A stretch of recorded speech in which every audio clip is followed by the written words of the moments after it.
one of the exercises that I give is that I say, okay, you need to go home now and you need to observe yourself in terms of the new frame, and that is that how are you creating this enemy?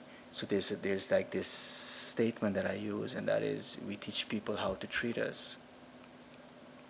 And if you were to go back into your life and you were to truly self-observe in these terms, you would catch yourself doing things that would be creating, very, very much creating the very thing you consider your biggest nightmare and that you would like to destroy. You see, and then you would get, because people are, you see, when you're stuck in that first person perspective, and project, which is your projections, you're really not looking at yourself.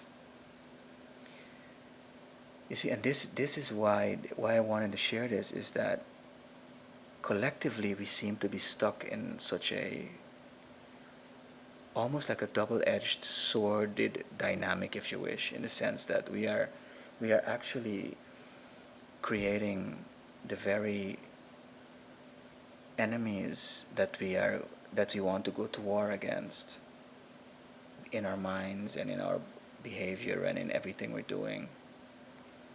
And it would take some more time to totally unpack that, but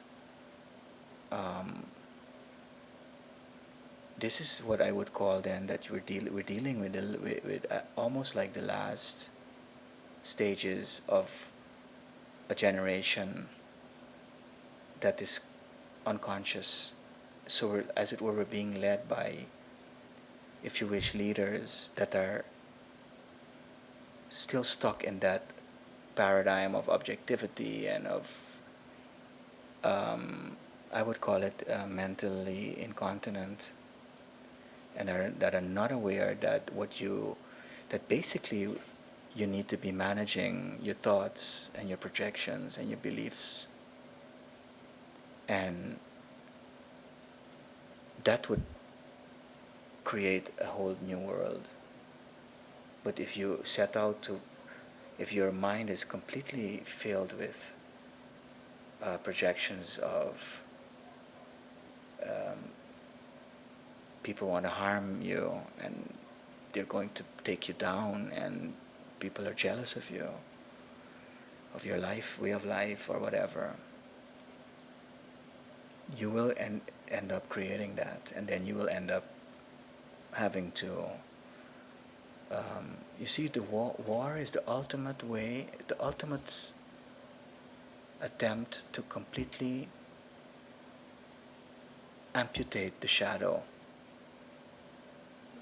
because you're basically going to war against your shadow projected on a screen, which you have co-conspired in creating to fit your projections. Because if not, you would see that you're totally delusional.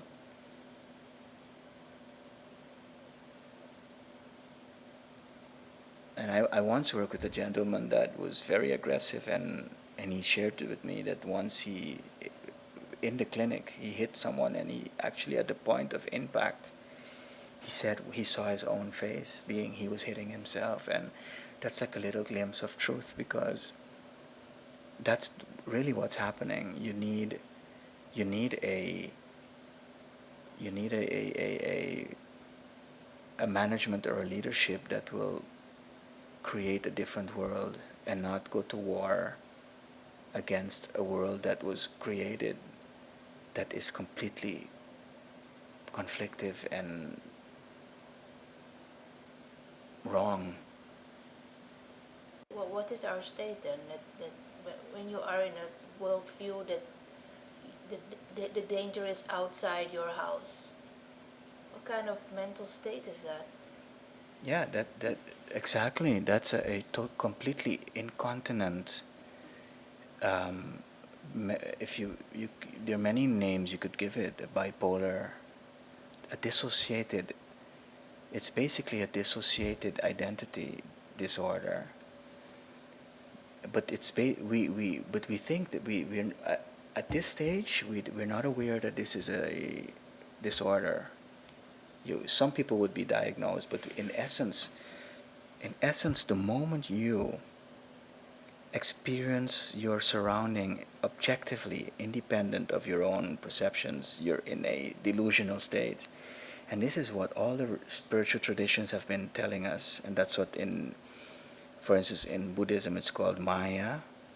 These are we are basically in our Western culture stuck in a state that in Buddhism would be called delusional and insane.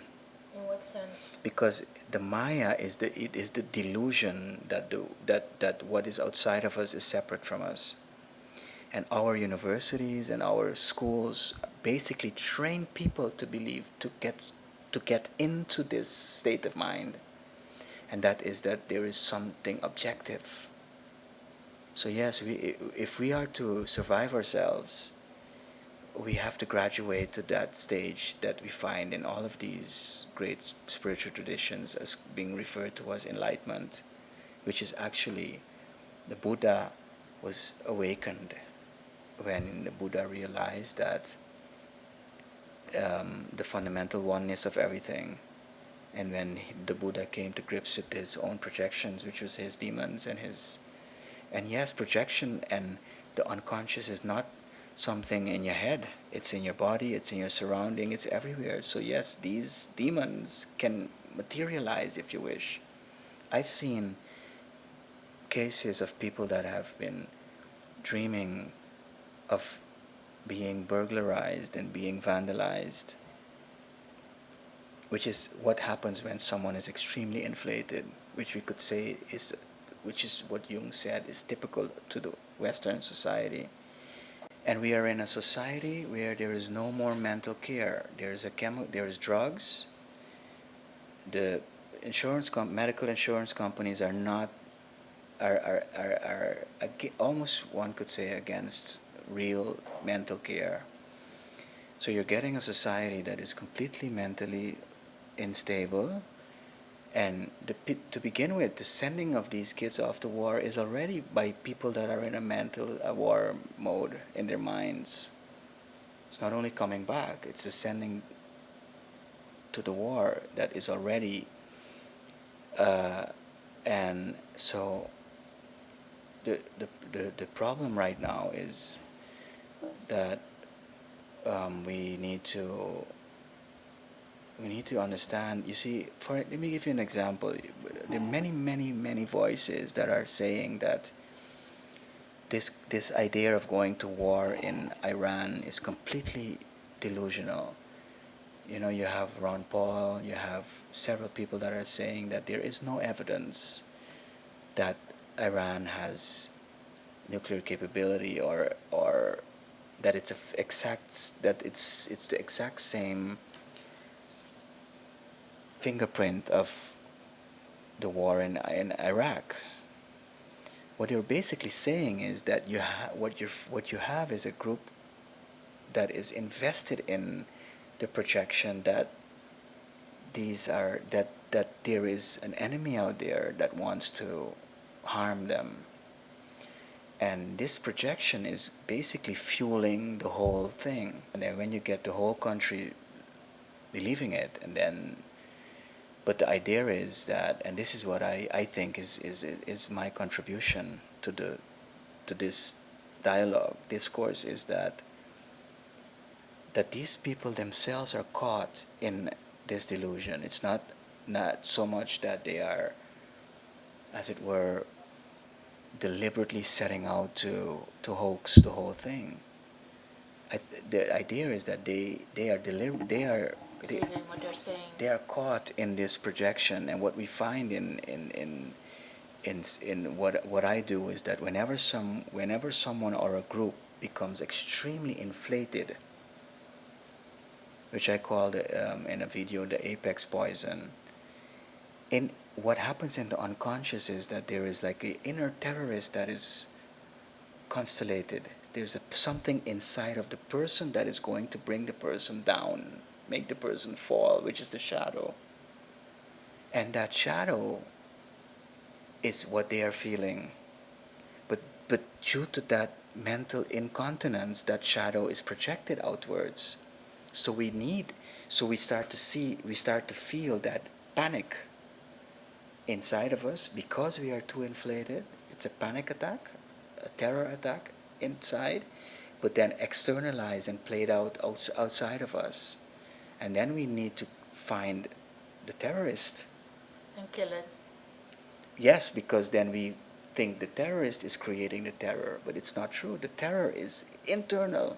Yeah, you would still, it would just make it worse. Yes. And I have worked with people of all levels, scientists, captains of industry, very highly trained, respectable people that were completely unconscious of this, completely not aware of their inner process. And in that sense, our education, formal education, does not address this.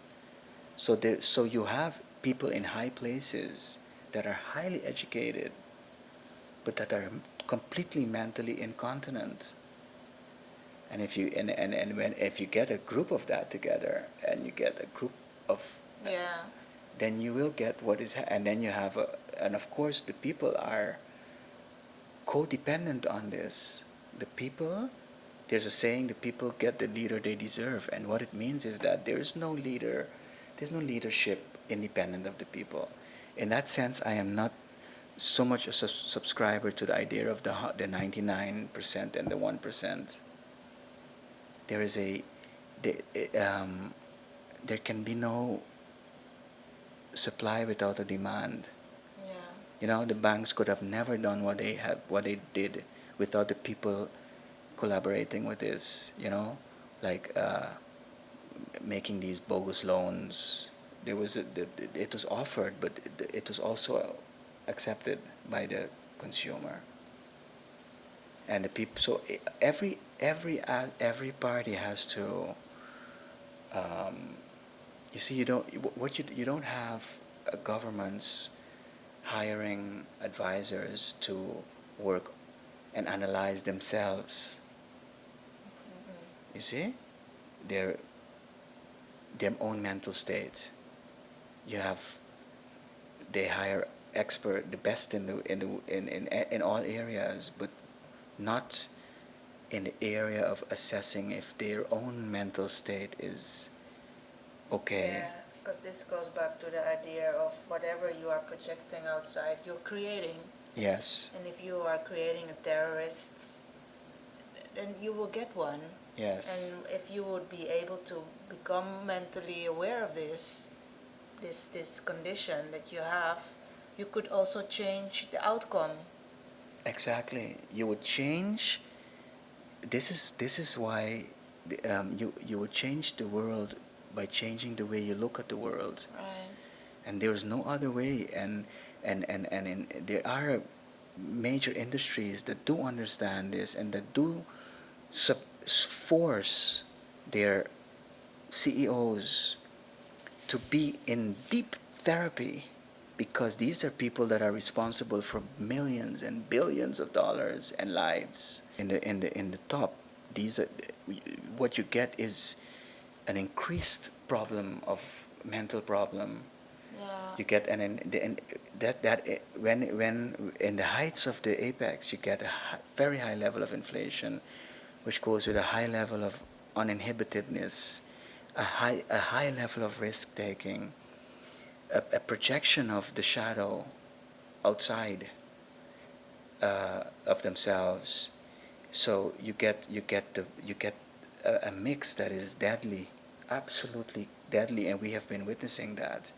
And all of the wars are based on this: the Holocaust, the genocides, and we seem to now, by virtue of not having the colonialism, slavery, the same dynamic has fueled all of this. And what we're now gearing up towards is a world war.